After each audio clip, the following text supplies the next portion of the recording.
கொள்ள காம்போடு கிள்ளி கொள்ள கண்ணே என் கை இரண்டும் தாவுதே.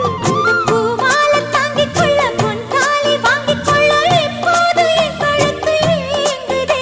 உன்னை அங்கங்கே தொட்டுக்கொள்ள அச்சாரம் இட்டுக் கொள்ள எப்போதும் இந்த உள்ளம் ஏங்குதே. அட மச்சானே இன்னும் என்ன பேச்சு? அடி மாங்கல்யம் செய்ய சொல்லி ஆச்சு. உயில் உன் பேரையும் என் பேரையும் ஒன்னாக கூவச்சு. அடி மீனா பொண்ணு மாசியில் போட்டா மாறா பொண்ணு.